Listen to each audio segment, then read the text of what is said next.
I don't want to take pills for shit. I don't want to mask a problem with just pills. I want to solve the problem. Oh hey, thanks for stopping by and checking out my video. I bet you never thought about thinking of eating this. I bet this never even crossed your mind to eat for your blood type. And let me tell you, I never thought of it either. It never even crossed my mind. I thought I was eating healthy, and I bet you think you know what healthy is too. You know, you think that like nice chicken with some healthy fats like avocados and cashews and maybe whatever. You think that's healthy eating. Psych, sweep that under the rug. It's bullshit. They keep telling you all these things that are healthy for you, but honestly, it's false. It's fake news. Fake news. I forget how I stumbled upon blood type diets, but honestly, it's the best thing that's ever happened to me. For years and years, I've been trying to stay fit, trying to progress, look really good, feel really good, and there's always been some shit in my life where I'm trying to gain weight and stay lean, and nothing seems to be working. I can't put on the mass that I'm looking to put on, or be lean or strong, or just feel like ready to go. Like I always felt something. So I discovered this, and I know my blood type. I started following the diet, and everything changed. I felt like my muscles feel like pumped all the time, as if I just worked out. And then when I go work out, it's like magnified. So it just feels amazing. So some quick knowledge for you, since I've done a little bit of research on this. So if you have no idea about blood types, here's a quick definition. A blood type is a classification of blood based on the presence and absence of antibodies and inherited antigenic substances on the surface of red blood cells, depending on the blood group or system. So anyways, this is the presence or absence of antibodies.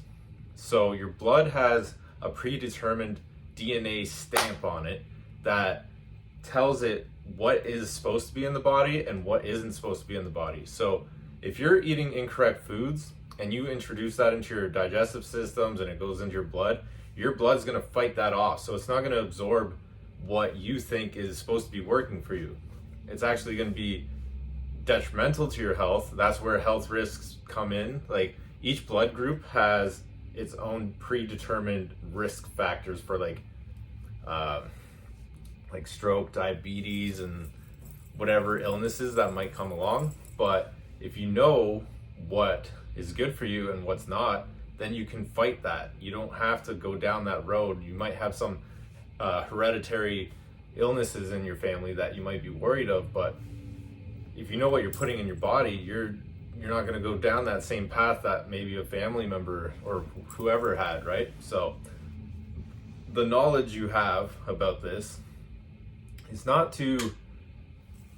it's not some fad diet. This is actual science about how your body absorbs and produces energy and repairs and all that stuff. So the more you know, the better. There's 3 main groups of blood types. You have to figure out yours specifically. So there's A's, there's B's, and there's O's. This also changes from your parents. So my mom, she's O positive, and then my dad and I are B positive. So even though my parents, my mom is something different, my dad is something different. So whatever, that's sidetracking. Anyways, we're sticking to diet, so that's all we're worried about today. Everyone's pushing avocado, meats like chicken and tomatoes and all that stuff. Literally all that crap is bad for me. So on my screen, I have all 3 types, just so you can compare them all. Just how different it could be. So person to person, right? One guy can tell you, oh yeah, chicken's great. And then one guy's like dead from it. Okay, just a quick example. I myself am B. So the meats that are good for me are completely different for someone else. So for me, lamb, mutton, rabbit, venison, basically different versions of lamb. I have a friend, she just checked her blood type and she's A. No meat's good for her except for seafood meat, so like fish. It just shows you how different it is to each blood type and how to be working with your own.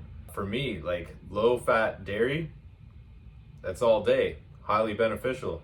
you have 3 different sections. So you have beneficial, neutral, and avoid. It tells you what's actually detrimental to your health, what's actually negative for you. All these years, I always thought dairy was bad for me, so I avoided it. But it was actually like the high-fat dairies full with sugar, like milk and stuff. I started eating cottage cheese, what this list actually recommends for me, and I feel amazing. No bloating, no farting, no nothing. It's for real. And then type A, it's all soy based. I don't know too much about all these other people's because I'm not them. So it's something you got to figure out. Go get your blood tested, go check it out, and avoid health problems and actually succeed. And it's not even avoiding problems, it's actually becoming your best self, thinking clearly, like having the most energy, recovering faster, just feeling the best, being the best you can be. This is a brief overview on the site. This is just basic WebMD. It gives you a brief overview of what each one is kind of consistent of. Type B, I always knew this, that like wheat, gluten, I've been avoiding that for a few years, but this is actually, it's so funny because I was trying to eat vegan and stuff for a bit, and I was trying to eat like lentils, chickpeas, tomato sauces, peanuts, all this stuff I was trying to eat all the time, and it was absolutely garbage for me. I never felt pumped, I never felt big, I never felt like I was recovering from the gym. Totally switched it up. All the numbers are shooting up. My body weight's going up, like a good body weight, just not fat. This whole article is from this dude, Peter D'Adamo. He's a naturopath. He's a physician, naturopath. So he's not pushing drugs and pills and stuff, which is totally what I'm into.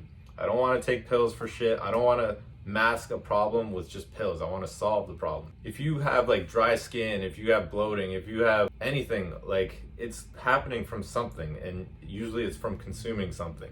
It's coming out through your skin, it's coming out through your energy, your mood.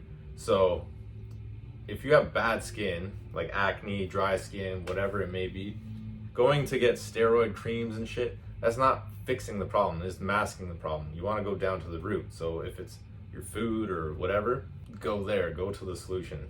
I never expected this. I'm 32 years old and I've never heard about this until a month ago. And my parents both started it, they both changed everything. My stepdad today, he was like, honestly, like I lost all my bloating, gave me a props, he's super happy.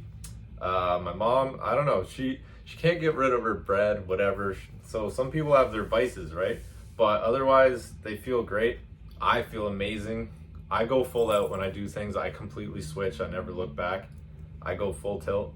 If you discover this and you switch, don't overwhelm yourself. Don't look at the beneficials and just be like, oh my God, I could eat 2 things. Like, honestly, if you could only eat 2 things but feel amazing, who cares? Would you rather feel like eat 10 things and always feel like shit and whatever? If you want to find these lists, if you know your blood type already, I found these good 3 lists. It's actually by the same guy, Peter Adamo. It tells you everything. It tells you beverages to drink, like even what alcohol to avoid or what's okay. Alcohol is not good in general, but there's some that are neutral ground. It tells you what fruits, what vegetables, and like this is a comprehensive list. It's not just like 3 things. That's what happens on WebMD. It'll give you just like the brief overview, like see, it just says fruits and vegetables, but it's like, okay, well, what fucking fruits and vegetables? So this will give you everything. I'll put all 3 diets in, A, B, and O. Anyways, this video is getting a little long, so if I could just point you in the right direction, now that you know foods and stuff and how much to eat, maybe you need help with that, just do a calorie calculator. You just put in some basic information, your body weight, your height, your age, and then boom, it spits out your calories that you need. It gives you your entire daily calorie intake. People undereat all the time and they wonder why they're not losing weight. But when you undereat, your body stores that fat. It doesn't know when it's getting its next meal. So your metabolism shuts down, it slows right down instead of firing it up. Think of a fire. If you have a little flame and you starve it and it's not getting air, it's not getting wood, it's just gonna have this little flame. That's your metabolism. But if you start moving and igniting it and eating, you're fueling that flame. So your metabolism is that big fire. You're just constantly burning. That's why these thin, athletic people, they eat so much because they're constantly burning. Their metabolism is just fired up. If you have a slow one, you gotta fire it up. You gotta start moving. You gotta start eating. Eat healthy. Eat what's on your meal plan. Eat your calories, and you're off. The last thing, watch your sugar and sodium. Sodium, 2,000 milligrams. Okay, so for soup, let's see. Just an example of how much salt is in stuff. Lipton's chicken noodle. This is just an example of pre-made things. So if you make this at home, you make your own noodles, you make your own broth, it's great.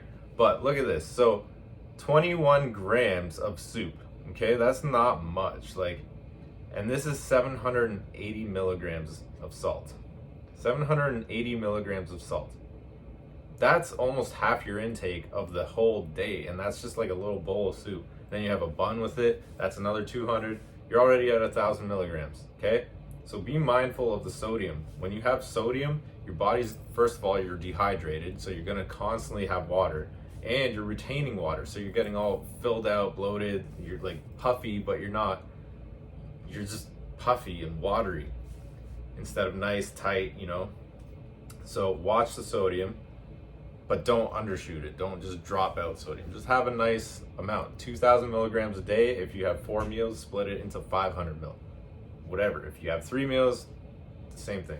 Sugar, watch for sugar. Honestly, I cut it out completely unless it's from fruits, like natural sugar. I don't add sugar into anything. I don't buy anything with sugar unless it's like a supplement, like a protein powder, but honestly, it has 1 to 2 grams anyways.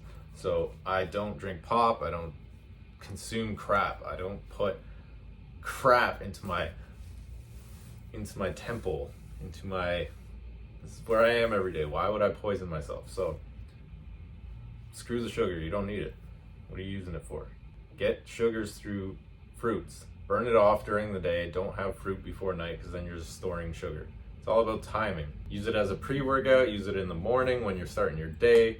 You burn it off during the day. It's that simple, guys. So I hope this helped you. Honestly, this blew my mind away. I don't know why no one's talking about it. I don't see any influencers talking about it. I don't see any news, anything talking about it, and it just makes sense. Your blood is what goes through you all day long. It's absorbing, it's telling you what not to have, it's deciding all the time. So if you put constant good food, you're gonna feel constantly good. It's that simple. Thanks for stopping by. Follow if you want other information that I'll be pumping out soon, but you can do it, man. You can do it. All right, see you later. Bye.